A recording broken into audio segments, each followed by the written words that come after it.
Assalamualaikum warahmatullahi wabarakatuh. Salam petani porang Indonesia, salam sukses porang Indonesia. Jadi review dari bibit yang reject ini ya, yang saya tanam karena sisa-sisa yang habis jualan kemarin kita tanam ya, kita rawat dan hasilnya lumayan bagus. Dengan catatan pengolahan lahan di pondasi awal harus bagus ya. Karena yang ini kemarin kita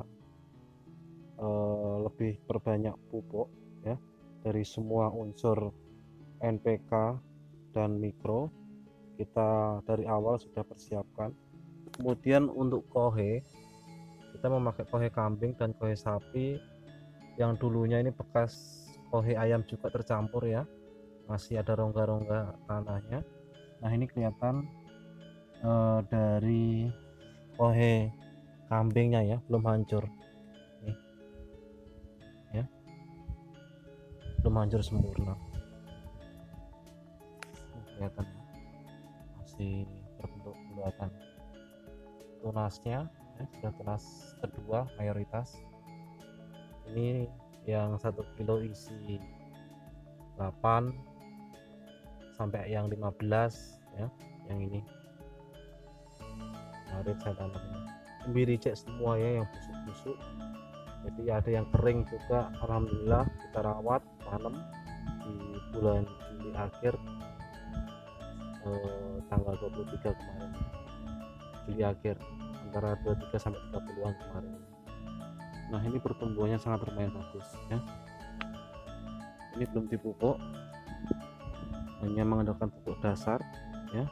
Kemarin kita pakai SP36 juga, kita tahap awal ya sudah hancur ya, SP36 nya yang berbutiran granul. Nah jadi hancur, kemudian baru diserap tanaman, efeknya sekarang ya, tahap awal. Karena kemarin pada saat penanaman umbi keadaan belum bertunas ya, hancur semua, busuk ya. Nah inilah ya penampakan dari umbi reject yang kita tanam, hasilnya luar biasa banget ya, hijau. Intinya pengolahan lahan itu penting. Kalau nanti rekan-rekan atau teman-teman petani porang ya, kalau pupuk dasar hanya mengandalkan kohe, saya yakin berat untuk melakukan pembesaran umbi ya. Jadi di sini kita unsur NPK itu penting, mikro juga penting ya.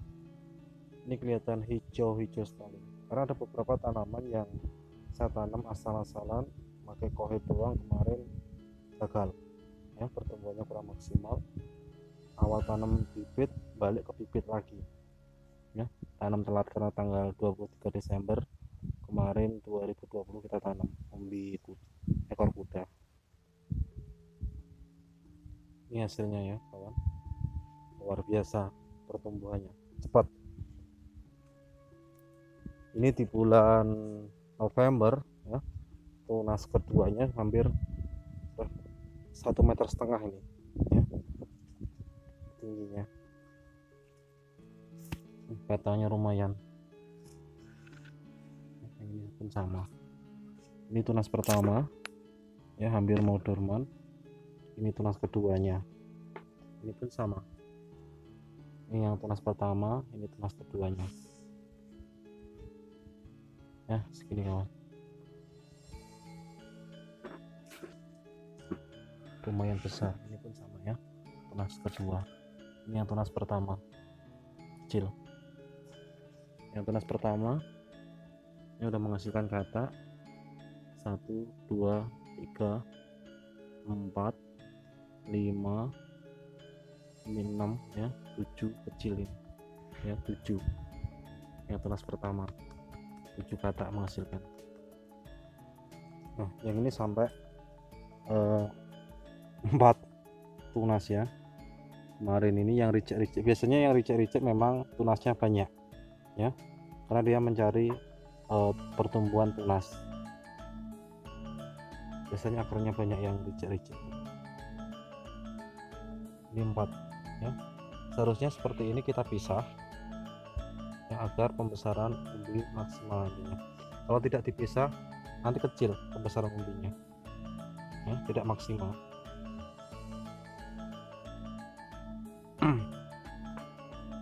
Ini saya pupuk nanti di bulan awal Januari ya rencana, karena pertumbuhan saat ini sudah lumayan bagus ya, syukur.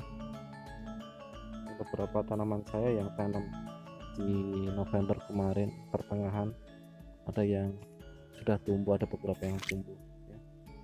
Hampir 40% yang sudah tumbuh. Nah ini yang tunas kedua pun sama ini tunas pertama, ini yang tunas kedua ya. Jangan sepelekan, umbi-umbi ricek itu bagus ya ditanam, jangan khawatir ya nanti tidak hidup, intinya ditanam aja ya, dirawat, kemudian cukupi kebutuhannya nutrisi untuk tanaman orangnya ya, saya yakin akan besar-besar ya. Ini tunasnya luar biasa, yang tunas kedua itu tinggi sekali. Ini sama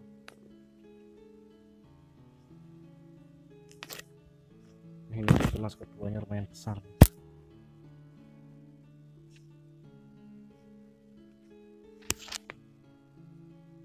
Katanya ya, untuk daun lumayan seger, hijau, berkilau ya.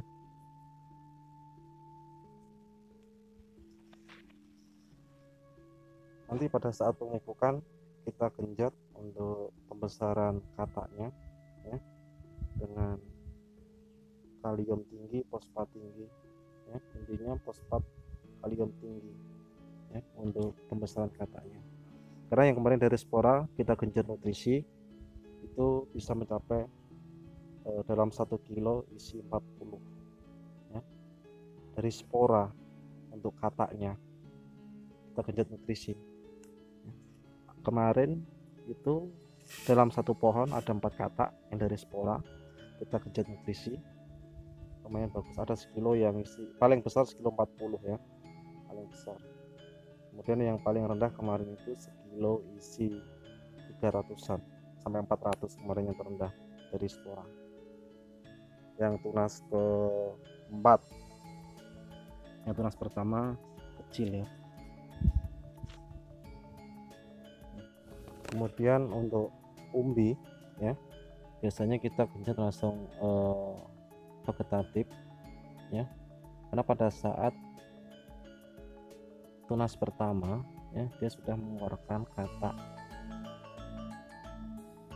besar ya, vegetatif kita pupuk sekali, selanjutnya kita ke generatif yang agar pertumbuhannya maksimal.